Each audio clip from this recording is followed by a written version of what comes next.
Le Burkina Faso, guidé par le capitaine Ibrahim Traoré, fait vaciller les certitudes du vieux système. Ce petit pays, longtemps considéré comme une simple caisse sur l'échiquier des grandes puissances, refuse désormais la pitié et la dépendance imposées par l'Occident. Il exige le droit de choisir sa route, la tête haute, sans plus jamais courber l'échine. Et si un peuple, longtemps réduit au silence et à la marge de l'histoire, venait soudain de défier l'ordre mondial, sans trembler une seconde? Imaginez le souffle d'un vent nouveau qui balaie les ruines de l'humiliation et de la dépendance, réveillant la mémoire d'un continent tout entier. C'est ce qui se joue aujourd'hui, au cœur de l'Afrique de l'Ouest. Son message a claqué comme un orage sec sur la scène internationale. Nous ne voulons ni pitié ni chaîne. Notre or, notre terre et notre avenir nous appartiennent. Cette déclaration, aussi tranchante qu'un couperet, vise toutes les puissances qui, depuis des générations, tirent profit de la faiblesse africaine. Traoré ne supplie plus. Il impose un respect fondé sur une dignité retrouvée, réveillant les consciences endormies. Face à Emmanuel Macron, le capitaine a rejeté l'offre d'une base militaire française pour protéger son peuple. Sa réponse, cinglante, a sidéré le président français. Pourquoi n'installez-vous pas de base militaire en Angleterre, aux États-Unis ou au Canada? En quelques mots, Traoré a exposé l'hypocrisie occidentale, dénonçant l'idée que la sécurité africaine justifierait une tutelle étrangère. Ce fut un instant de vérité, rare et précieux dans la diplomatie internationale. Pour saisir la portée de ce réveil, il faut regarder en arrière, vers l'histoire douloureuse du pays et de sa région. Car le Burkina Faso, riche en or, a longtemps été privé de son trésor le plus précieux. Comment un peuple si riche a-t-il pu rester si longtemps dépossédé?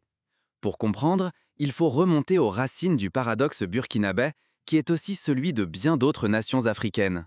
Ce défi à l'ordre établi fait peser un enjeu immense. Et si l'avenir de la souveraineté africaine se jouait ici, dans ce pays enclavé, souvent méprisé? Et si le Burkina Faso ouvrait la voie d'une redistribution des cartes où justice, dignité et richesse resteraient enfin entre les mains de ceux qui les produisent? Ce n'est plus qu'une question de rhétorique, c'est un basculement historique. Pour la première fois, le Burkina Faso affirme sans complexe une souveraineté totale, au risque de bouleverser l'équilibre mondial. Derrière chaque prise de position de Traoré, un continent entier observe, espère et s'interroge. La rupture est-elle possible ou n'est-elle qu'un mirage? Le prix à payer est immense. Des milliards de francs disparaissent, laissant des écoles vides, des routes défoncées, des hôpitaux délaissés. L'eau potable se fait rare, les infrastructures tombent en ruine, l'espérance se dissout à mesure que l'or s'en va. Imaginez un village où l'on voit défiler les camions remplis de minerais, mais où les enfants vont à l'école pieds nus, faute de moyens pour construire un toit décent. Le Burkina Faso, pays de lumière et de promesses, recèle sous sa terre un véritable trésor, près de 2000 tonnes d'or dissimulées dans son sous-sol. Plus de 17 000 mines industrielles, auxquelles s'ajoute une multitude de sites artisanaux, constellent le territoire. Sur le papier, cette richesse aurait pu transformer le pays en modèle de prospérité et de puissance pour toute l'Afrique, à l'image de la Norvège avec son pétrole ou du Botswana qui a su tirer parti de ses diamants. Mais la réalité est cruelle, implacable. Chaque année, entre 80 et 95% de cet or s'évapore à l'étranger, exporté brut sans même être raffiné sur place. Des convois entiers quittent le Burkina Faso pour l'Occident et l'Asie, où la transformation et la vente enrichissent d'autres économies. Dans les ports de Rotterdam, de Dubaï ou de Hong Kong, le métal précieux change de main, tandis qu'au pays, il ne reste que des miettes. L'or, censé ouvrir la voie vers un avenir meilleur, devient le miroir d'une exploitation sans fin. Les Burkinabés assistent impuissants à la fuite de leurs richesses, tandis que la pauvreté et la dépendance s'ancrent dans leur quotidien. Ce paradoxe génère une colère sourde. Comment accepter que tant de ressources ne servent qu'à enrichir l'étranger, sacrifiant le développement national? Pourtant, tout est sur le point de changer. Un homme va se dresser et briser la chaîne, bouleversant le destin du Burkina Faso. Il s'appelle Ibrahim Traoré, et il ne veut plus que la jeunesse burkinabé rêve d'exil ou de misère. Quand le peuple façonne lui-même son or, la révolution change de camp. C'est une rupture concrète. L'or n'est plus seulement extrait, il est désormais maîtrisé à chaque étape par des mains burkinabais. Cette souveraineté sur la chaîne de valeur, c'est la clé de toute émancipation durable. Face à ce pillage organisé, une nouvelle ère s'annonce. Le capitaine Ibrahim Traoré s'apprête à défier l'ordre établi, en redéfinissant les règles du jeu. Il s'inscrit dans la lignée des grands leaders africains, comme Thomas Sankara ou Patrice Lumumba, qui ont tenté, souvent au prix de leur vie, de redonner à leur peuple le contrôle de leur destin. Au cœur de cette tragédie, la main invisible de l'histoire coloniale et néocoloniale continue de peser. Depuis des décennies, les décisions majeures se prennent loin de Ouagadougou, dans des capitales lointaines où l'intérêt des Burkinabés n'est qu'un détail. À Paris, à Londres, à Washington, les contrats se signent, les profits se partagent, sans jamais consulter ceux qui extraient l'or au prix de leur vie. En mai 2024, le Burkina Faso a ouvert sa toute première raffinerie d'or nationale. Installée au cœur de Ouagadougou, elle peut traiter jusqu'à 150 tonnes d'or par an. 20 tonnes, chaque année, resteront désormais sur le sol du pays, raffinées et prêtes à servir l'économie nationale. Pour la première fois, le métal précieux n'est plus condamné à franchir la frontière sous escorte étrangère. Jusqu'ici, ce métal précieux quittait le pays à l'état brut, enrichissant principalement des intérêts venus d'ailleurs. Pendant des décennies, la richesse s'évaporait, ne laissant derrière elle que des cicatrices. Aujourd'hui, l'or prend racine au Burkina Faso. Il nourrit enfin un espoir de développement réel. On imagine déjà des projets de construction d'écoles, de centres de santé, financés par les revenus enfin rapatriés. La révolution ne s'arrête pas à la porte de l'usine. Sous l'impulsion du capitaine Ibrahim Traoré, l'État a nationalisé les 2 plus grandes mines d'or du territoire. Ces sites, jadis symboles de spoliation, deviennent des emblèmes de justice et de réparation. Pour le peuple, c'est une revanche attendue depuis trop longtemps. L'or du sang et des larmes appartient enfin à ceux qui l'ont payé de leur sueur. Dans les rues de Ouagadougou, la liesse éclate. La fierté est palpable. Après des années de frustration, la population se réapproprie son destin. Un souffle nouveau balaie le sentiment d'injustice. La dignité n'est plus à négocier. Des cérémonies sont organisées, des chants s'élèvent, célébrant la fin d'une ère d'humiliation. Mais la question demeure. Jusqu'où le Burkina Faso est-il prêt à aller pour défendre ce nouveau cap? Car reprendre l'or n'est qu'un début. La lutte pour la souveraineté ne fait que commencer. La pression extérieure s'intensifie, mais la détermination populaire grandit de jour en jour. Face à cette audace, l'Occident s'alarme. Les chancelleries agitent le spectre de l'instabilité, les marchés financiers s'inquiètent. Les médias parlent de risques d'isolement, de représailles économiques. Mais pour le Burkina Faso, le choix est posé. Mieux vaut affronter la tempête que s'enfoncer dans la soumission. Comme le fit l'Indonésie des années 50, lors de la nationalisation de ses ressources pétrolières, le pays choisit le risque de l'autonomie. Le pays avance sur un fil. À chaque décision radicale, il oscille entre la peur d'être isolé et la conquête d'une dignité retrouvée. Un pas vers l'abîme ou un bond vers la liberté. L'histoire regorge de tels moments décisifs. La Jamaïque, l'Algérie, le Vietnam ont eux aussi affronté le vertige du choix. Et si l'arme la plus redoutable n'était ni l'or ni le pétrole, mais la souveraineté monétaire? C'est le pari radical du Burkina Faso, qui ose un geste historique, rompre avec la tutelle du franc CFA et fonder pour la première fois depuis l'indépendance sa propre banque centrale. Ce nouvel organe incarne bien plus qu'un symbole. Il signifie la volonté d'arracher les rênes d'un destin longtemps confisqué. Mais le véritable séisme arrive avec l'annonce du CIRA, la nouvelle monnaie nationale adossée aux réserves d'or du pays. Symbole de sécurité et de liberté, cette devise devient le moteur d'un espoir contagieux. Dans les capitales d'Afrique de l'Ouest, on murmure déjà l'idée d'une cascade d'émancipation capable de briser les chaînes du franc CFA.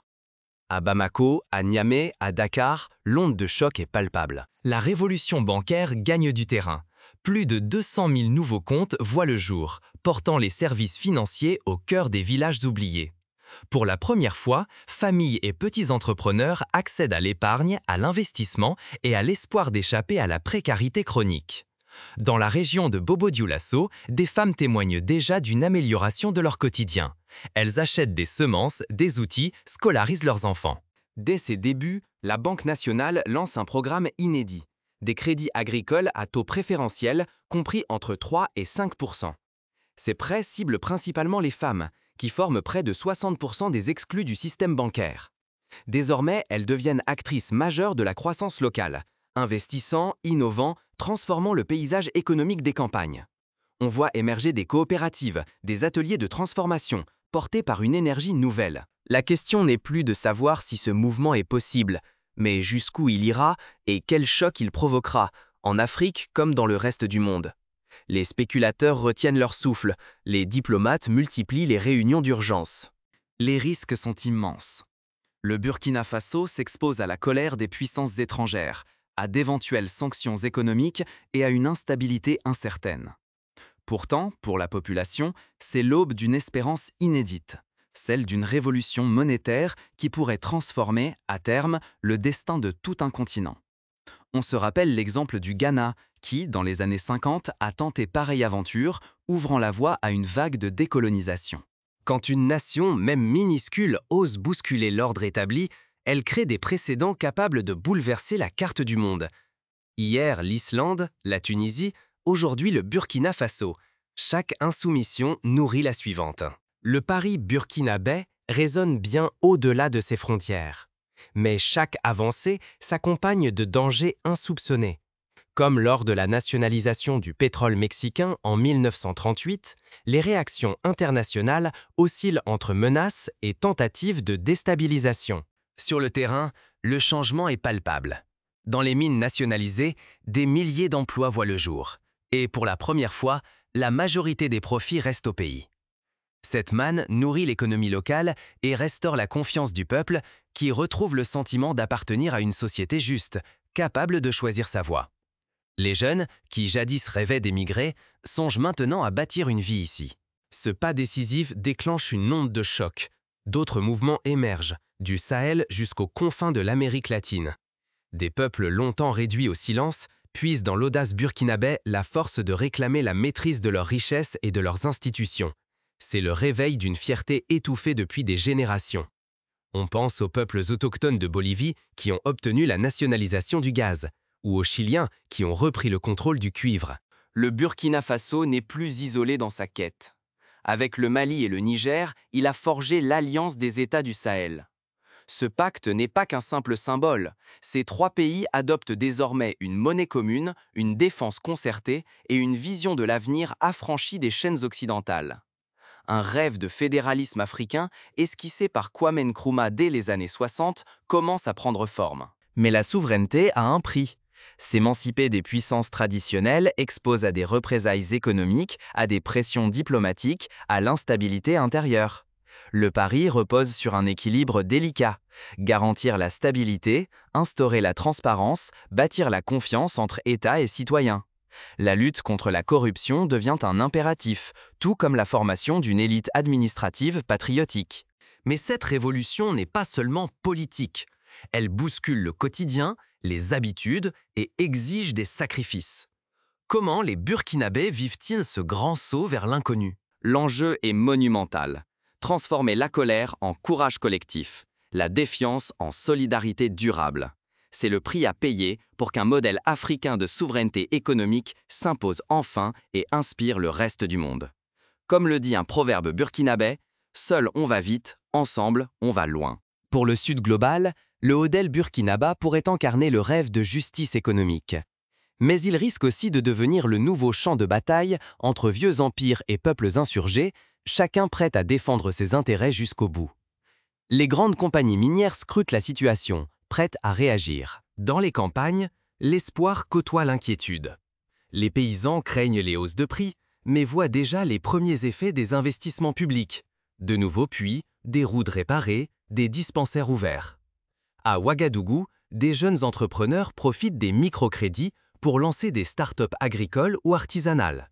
Le tissu social se recompose, la solidarité renaît. La société civile organise des forums, des débats, des ateliers de sensibilisation. Comment garantir que la nouvelle richesse profite à tous et pas seulement à une élite? Des associations de femmes, des syndicats, des ONG locales participent à la réflexion, exigeant transparence et justice sociale. Le pari, c'est de réussir là où tant d'autres révolutions ont échoué, éviter la confiscation des acquis par une minorité. Aujourd'hui, le Burkina Faso ne réclame plus la pitié du monde. Il exige le respect. Sous la houlette du capitaine Ibrahim Traoré, le pays a fait un choix radical, celui de la souveraineté véritable. Ce choix a déjà brisé les chaînes de la dépendance qui enserraient le peuple depuis des décennies. Les symboles se multiplient. La montée du drapeau national sur les sites miniers, la célébration du premier lingot d'or raffiné sur place. Face à l'histoire, sommes-nous condamnés à rester témoins ou pouvons-nous devenir bâtisseurs? Le choix s'offre à chacun. Participer à la reconstruction ou rester à l'écart. Des programmes de formation professionnelle sont lancés pour doter la jeunesse des compétences nécessaires à la gestion des mines, des banques, des industries locales. L'État mise sur l'éducation afin que la souveraineté économique soit aussi une souveraineté intellectuelle. En reprenant le contrôle de son or, de sa monnaie et de son avenir, le Burkina Faso a prouvé qu'un autre chemin est possible. Ce n'est plus une chimère lointaine, c'est une réalité concrète, irréversible, qui oblige chacun à se positionner. Rester simple spectateur ou oser devenir acteur du changement. Les réseaux sociaux s'enflamment, les débats publics s'intensifient. Pour l'Afrique tout entière, l'enjeu est colossal. Il s'agit de cesser de voir s'enfuir ses richesses, de rapatrier la prospérité sur ses propres terres, de se libérer des dictats imposés de l'extérieur. Ce qui se joue ici n'est pas un simple soubresaut régional, c'est un basculement des équilibres mondiaux. Les décisions prises à Ouagadougou résonnent déjà à Paris, à Washington, à Londres, à Pékin. Les chancelleries analysent, les marchés spéculent, mais le peuple avance. Le Burkina Faso a déjà choisi sa voie. Il ne se courbera plus. Il ne tendra plus la main pour mendier ce qui lui revient. La révolution est lancée. Rien ne l'arrêtera. La question désormais s'adresse à chaque conscience. Serez-vous simple témoin de cette page qui s'écrit ou déciderez-vous d'y inscrire votre nom? Ce choix engage non seulement l'avenir du Burkina Faso, mais aussi celui de tout le continent africain, et peut-être du monde entier. Car chaque pas vers l'autonomie dérange, inspire, interpelle. Le vrai danger n'est plus de tout perdre, mais de laisser passer la plus grande opportunité de notre époque. Fermer les yeux, rester passif, c'est laisser filer une chance historique de transformer l'Afrique, et par ricochet, de bouleverser l'ordre du monde. Pour celles et ceux qui décident de saisir ce moment, c'est la possibilité d'entrer dans l'histoire, non plus en victime, mais en bâtisseur d'une nouvelle souveraineté. Les anciens combattants, les jeunes, les femmes, tous peuvent contribuer à cette œuvre collective. Enfin, il revient aux citoyens de rester vigilants, de demander des comptes et de s'impliquer dans la vie publique. La démocratie ne se limite pas aux urnes, elle exige une participation active jour après jour. Il faudra aussi bâtir des partenariats équitables avec d'autres pays du Sud, renforcer la coopération régionale et défendre la nouvelle monnaie contre les attaques spéculatives. L'exemple du Botswana, qui a su négocier des contrats avantageux avec De Beers pour ses diamants, montre que c'est possible avec rigueur et persévérance. Pour que cette révolution tienne ses promesses, des étapes concrètes sont à franchir. La lutte contre la corruption doit être impitoyable. Mise en place de commissions indépendantes, audits publics, publication régulière de l'utilisation des revenus miniers. L'État burkinabé doit aussi investir massivement dans l'éducation, la santé, les infrastructures, afin que la richesse profite à la majorité. L'histoire du Burkina Faso, jadis pays des hommes intègres, est en train de s'écrire à nouveau. Elle offre au monde la leçon la plus précieuse. La dignité ne se mendie pas. Elle se conquiert, elle se construit, elle se partage. Saurons-nous, ensemble, relever ce défi ?